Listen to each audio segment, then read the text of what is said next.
بڑا ہی امپورٹنٹ ہے کیونکہ اس کا جو ٹاپک ہے وہ اپنے اندر بڑی گہرائی رکھتا ہے. یہ ایسی چیزیں ہیں جن پہ بات کرنا آج سے 10-15 سال 20 سال پہلے اگر چلے جائیں تو بڑا عجیب سا سمجھا جاتا تھا. لیکن وقت کا پہیہ بدلتا ہے، چیزیں بدلتی ہیں. کبھی اذان کی آواز جس بچپن میں آتی تھی، اب اذان کی آواز میں ہم گھروں میں لے آئے ہیں ایک چھوٹے سے پرزے کے ساتھ، جس کو موبائل بولا جاتا ہے. اس موبائل نے کیا کیا ہے کہ دنیا میں جو فاصلے ہیں ان کو سمٹا کے دنیا کو گلوبل ولیج بنا دیا ہے. ہمیں بات کرنا آسان کر دیا ہے. ہمیں کسی بھی موضوع پہ ہم ایک دوسرے کے ساتھ اپنا اظہار خیال شیئر کر سکتے ہیں. تو یہ دیکھا جائے تو آج کا جو ٹاپک ہے جس پہ بات کرنے کے لیے میں آپ کے پاس حاضر خدمت ہوں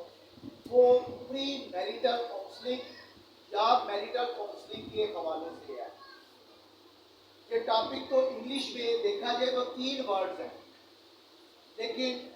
اردو میں اس کو کہا جاتا ہے وہ افراد،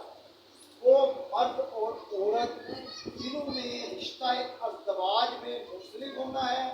یا نئے رشتہ ازدواج میں وہ منسلک ہو چکے ہیں، ان کے ساتھ بات کی جائے،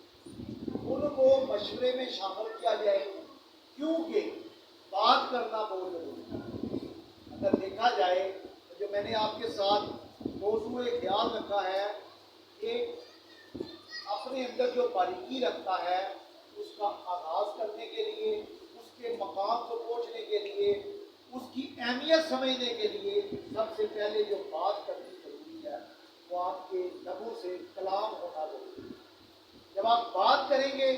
تو چیزیں مشکل ہوں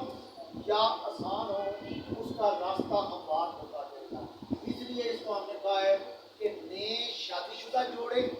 یا جنہوں نے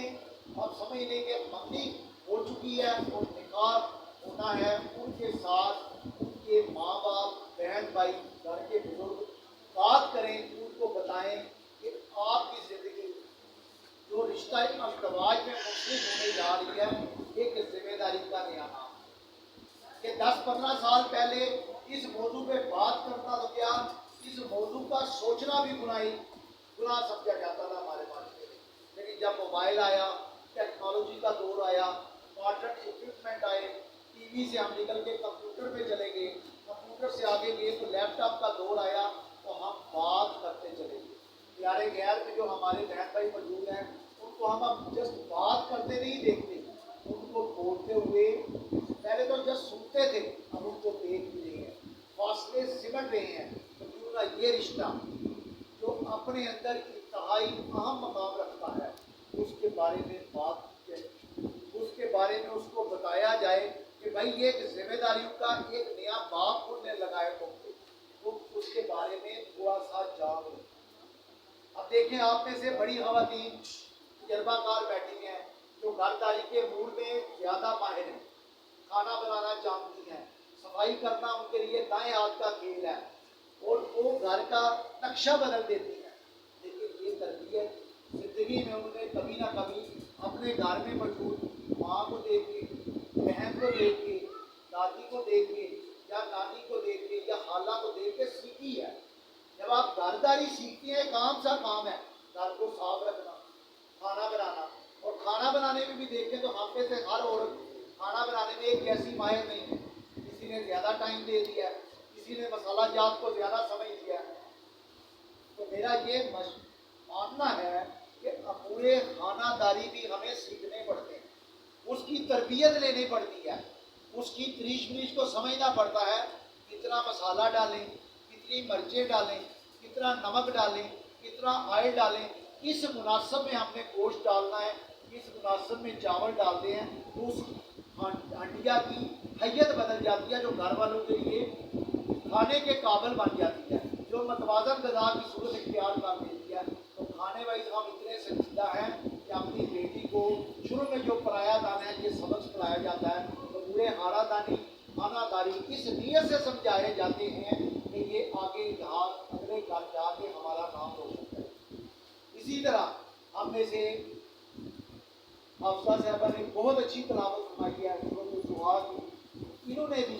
قرآن پاک کی جو تلاوت ہمارے سامنے ارشاد فرمائی ہے، کسی نہ کسی مذہبی اسکالر سے قرآن پاک کی تعلیم حاصل کی ہے، ایک مدرسے میں وقت گزارا ہے، تب جا کے یہ اس قابل ہوئی ہیں کہ ہمارے دلوں کو قرآن پاک کے الفاظ کے ساتھ نور سے بھر سکیں، ہدایت و رشد سے بھر سکیں۔ تو اس کی بھی انہیں 3 سال یا 4 سال ٹریننگ دی ہے۔ آگے ہم چلتے ہیں، کوئی بچیاں ہم میں سے مدرسے جا رہی ہوں، اسکول میٹرک ہیں یا ایف اے ہیں یا پی اے ہیں، تو تعلیم حاصل کرنے کے لیے ہمیں کچھ لمحات اسکول، کالج، یونیورسٹیوں میں اسپینڈ کرنے پڑتے ہیں، تب جا کے ہمیں تعلیم یافتہ قرار دیا جاتا ہے۔ اس طرح ٹیکنیکل ایجوکیشن حاصل کرتی ہیں خواتین، جن میں آپ نرسنگ، ڈاکٹرز، سلائی کڑھائی کا کورس کرنے والی، تو ان کو اس انسٹیٹیوشن میں ایک تو وقت گزارنا پڑتا ہے، پھر اس کی سرٹیفکیشن لینی پڑتی ہے۔ گاڑی چلانا یہ بھی ایک ٹیکنیکل ایجوکیشن ہے، جس کا بھی آپ کو کورس کرنا پڑتا ہے، پراپر معاشرہ ہی آپ کی گائیڈ لائن بنتا ہے کہ آپ یہ چیز سمجھ لیں تو پھر آپ روڈ پہ گاڑی چلا سکتے ہیں۔ کمپیوٹر استعمال کرنا، اس کے بھی کچھ اللہ تعالیٰ نے اصول بنائے ہیں، اس کے بعد جب ہم اصولوں کو سمجھ لیتے ہیں تو یہ پورا ہمارے لیے دائیں ہاتھ کا کھیل بن جاتا ہے۔ جب یہ عام سی چیزیں ہیں جنہوں نے ہماری زندگیوں میں کردار ادا کرنا ہے، ان کو استعمال کرنے کے لیے ہمیں ٹریننگ لینی پڑتی ہے، ہمیں مشورے لینے پڑتے ہیں، ہمیں تربیت کی ضرورت پڑتی ہے، ہمیں تعلیم حاصل کرنے کی ضرورت پڑتی ہے، تب جا کے ہم ان معاملات میں ایکسل کرتے ہیں، ماہر ہو جاتے ہیں۔ لیکن افسوس کے ساتھ کہنا پڑتا ہے کہ جو سب سے اہم چیز اللہ تعالیٰ نے قرآن پاک میں جب ڈیفائن کی ہے، قرآن پاک میں انسان کا جب تعارف کرواتا ہے تو رشتوں اور بستیوں کی صورت میں کرواتے ہیں۔ گھر کے اندر سب سے پہلے جو مضبوط اساس ہے وہ خاندان کی ہے۔ خاندان کس کو کہتے ہیں؟ اسلام میں خاندان میاں بیوی اور بچوں پہ مشتمل جو افراد اپنی زندگی کے ایام گزار رہے ہوں، ان کو خاندان بولا جاتا ہے، جو نکاح کے ذریعے ایک دوسرے کے اوپر حلال ہو جاتے ہیں، جن کا نام نفقہ آپ کہہ لیں، آگے معاملات ہیں معیشت کے، اور اس کا مہر دیا جاتا ہے، مہر موجر، مہر غیر موجر، نام نفقہ، لباس، گھر، کھانا، یہ چیزیں، یہ ساری مل کے اگر ایک چھت کے نیچے کچھ افراد اپنی زندگی کے ایام گزارے ہیں، ان کو قرآن پاک خاندان کا نام دیتا ہے۔ اگر دیکھا جائے اس کی اہمیت کتنی زیادہ ہے، کائنات میں اگر دیکھا جائے سب سے پہلے جو بندے اس دنیا میں اترے ہیں وہ 2 ہیں، مائی حوا اور بابا آدم۔ ان کو کپل کی صورت میں، ایلیجیبل کپل جو اپنی نسل کو بڑھا سکتے ہیں، ان کی صورت میں اتارا گیا ہے، ان کو کچھ معاملات دیے گئے ہیں، ان کو کچھ قوانین کے تابع بنایا گیا ہے تاکہ وہ اپنی زندگیاں بہتر انداز میں گزار سکیں۔ اب قرآن پاک کہتا ہے جنت میں بھی آپ کپل کی صورت میں جائیں گے۔ یہ خاندان کی اہمیت ہے جو ہمیں سمجھنی چاہیے۔ جنت میں ہم میاں بیوی کی صورت میں ہیں کہ 33 سال ہر بندے کے اوپر ہوگی اور اپنے معاملات سر انجام دیں گے، لیکن اتنے افسوس کا مقام ہے، اتنا اہم چیز جس کے اوپر کسی بھی معاشرے کا عکس پڑتا ہے، کسی بھی معاشرے کی راہیں متعین ہوتی ہے، اس سے بات نہیں کی جاتی۔ رشتہ ازدواج میں جب منسلک کر دیا جاتا ہے، مرد ہو یا لڑکی ہو، اس کے والدین پوچھتے نہیں ہیں، اس کے گھر والے پوچھتے نہیں۔ حالانکہ قرآن پاک میں سورۃ الشورى میں آتا ہے کہ سنت الہی ہے مشورہ کرنا، سنت رسول ہے، سنت انبیاء ہے، سنت اب کہہ لیں اولیاء ہے، اور سنت اچھے افراد ہیں جس پہ عمل نہیں کیا جاتا ہے۔ جبکہ قرآن پاک کیا کہہ رہا ہے؟ ہمیں ہدایت کا راستہ دیتے ہیں، حدیث سے بھی ہمیں رہنمائی ملتی ہے۔ جب آپ کسی فرد کو نکاح میں باندھنے کا فیصلہ کریں تو اس سے مشورہ ضروری ہے۔ اگر کباری عورت ہے، اس کی ہاں بہت ضروری ہے، وہ اگر خاموش ہو جائے گی کسی بار کے معاملے میں تو وہ اس کا مشورہ ہے۔ اگر متعلقہ اور بیوہ ہے، اس کا اپنے زبان سے اقرار کرنا ضروری ہے، تب جا کے اس کے نکاح کے معاملات چلائے جا سکتے ہیں۔ اور جب ایک مرد ہے وہ کسی کے ساتھ رشتہ ازدواج میں مسلم ہونے لگتا ہے تو اسلام ہمیں کیا راستہ دکھا رہا ہے کہ مرد اور عورت کسی محرم بزرگ کی موجودگی میں ایک دوسرے کو دیکھ لیں۔ یہ کہنے والے الفاظ کس کے ہیں؟ یہ ہمارے اور آپ کے آقا حضرت محمد مصطفیٰ صلی اللہ علیہ وسلم کے ہیں، جو ایک صحابی کو یہ ذریعہ بتا رہے ہیں کہ تم اس عورت کو دیکھ لو تاکہ تمہارے دل میں محبت آ سکے اور پھر جا کے اپنے معاملات چلاؤ۔ اس کا مطلب ہے کہ جو بال پیکاروں کی میڈیکل کاؤنسلنگ کی اجنبی کی بات ہے ان کو مشورے میں شامل کریں تاکہ آپ کو اسلامی روایات کے مطابق اپنی زندگی کو حسن سے بھرنے کا، خوبصورتی سے بھرنے کا موقع مل سکے۔ اب عورت ہے جو کہ ماں ہے، خالہ ہے، آگے آپ کی دادی یا نانی کی اسٹیج پہ ہے، وہ ہو سکتی ہے ان سے وہ اپنی جو بیٹی جو نکاح کے بندھن میں بندھنے جا رہی ہے اس کو بتائے بھائی یہ کوئی خالہ جی کا گھر نہیں ہے، یہ ایک بڑی ذمہ داری کی بات ہے، تم پہ ہر معاملے پہ سوال کیا جائے گا،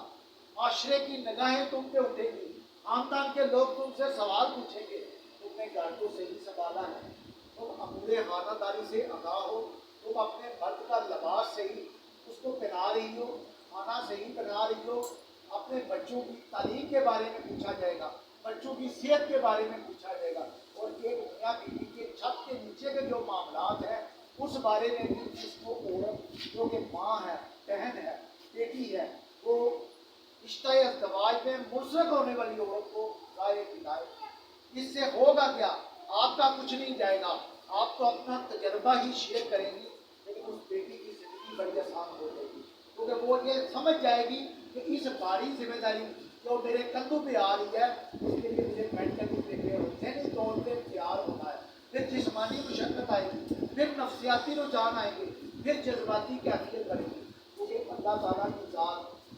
قرآن حدیث کے ذریعے ہم سے رقم فراز ہے حضرت انسان سے کہ تم کو رشتہ ازدواج میں منسلک کیا گیا تاکہ تم اپنی نسل کو بڑھا سکو۔ پھر بچے کے معاملات ہیں، بچے کا حمل کا پیریڈ ہے 9 ماہ، پھر آگے دودھ پلانے کے معاملات ہیں، یہ کون کہہ رہا ہے کہ خالق کائنات ہم سے رقم فراز ہے کہ یہ معاملات کر کے تم اپنے خاندان کے لیے اچھے اقدام، اچھے کردار کا نمونہ پیش کرو۔ اسی طرح مردوں کی ذمہ داری ہے، عورت پہ خاندان میں موجود بچوں کے کردار کا پوچھا جائے گا، بچوں کی تربیت کا پوچھا جائے گا، بچوں کی کردار سازی کا پوچھا جائے گا، اور مرد سے معیشت کا پوچھا جائے گا، اس نے گھر میں اپنی عورت کو نام ہفتہ کتنا دے رہا ہے، میرے موجر میرے غیر موجر اس کے بعد کیا ہے کہ نہیں کیا، اور پھر اگر عورت رضاعت کا پیریڈ ادا جو کہ 24 مہینے پہ محیط ہے وہ پراپر ادا کر ہے تو اس کی بھی اجرت اس کو دینی چاہیے، وہ دے رہا ہے یا نہیں دے رہا۔ پھر ایک خاندان کی معاشرے میں موومنٹ ہے، وہ کس کے دم ہم سے منکر ہے؟ وہ مرد کے دم ہم سے منکر ہے، اور حدیث میں آتا ہے تم میں سے ہر بندہ ریت والا ہے، اس سے اس کی ریت کا پوچھا جائے گا۔ اور قرآن پاک میں سورہ بقرہ میں رقم فراز ہے اللہ تعالیٰ اس رشتے کے بارے میں اتنی بہترین مثال دی ہے میاں بیوی کی کہ بندے کی سوچ ختم ہو جاتی ہے، ہننا لباس اللہ ہننا، تم ایک دوسرے کا لباس ہو۔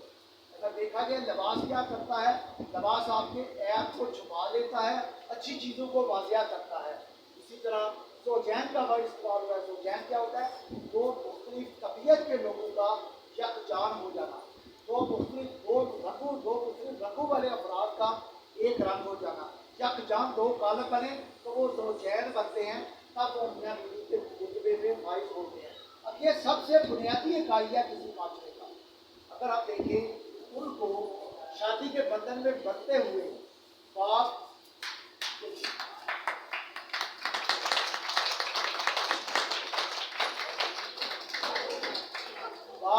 جو مرد ہے وہ اپنے ہونے والے بیٹے کو مشورہ دے کہ یہ بھائی تم نے عورت کی ذمہ داری صحیح ادا کرنی ہے، کام نفقہ اس کا ادا کرنا ہے، اس کی معیشت تمہارے ذمہ ہے، اور گھر کے اندر جھگڑے کا ماحول نہ بنائے بلکہ اس کو جنت کا گہوارہ بنائے، مثالی خاندان بنائے، کہ باپ اپنے بیٹے کو تربیت دے، ماں اپنی بیٹی کو تربیت دے۔ تو میں آپ کو یقین دلاتا ہوں کہ معاشرے میں جو طلاق کے مسائل نظر آتے ہیں یہ ختم ہو سکتے ہیں۔ طلاق وہ عمل ہے جو اللہ تعالیٰ نے جائز تو قرار دیا ہے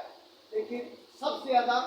ناپسندیدہ بھی بولا ہے، کیونکہ اللہ تعالیٰ کی ذات چاہتی ہے کیونکہ جو رشتہ ازدواج میں منسلک لوگ ہیں یہ تا قیامت اس رشتے میں فائز رہیں، کیونکہ تاکہ بچے کے بارے میں ان سے پوچھا جائے گا۔ اب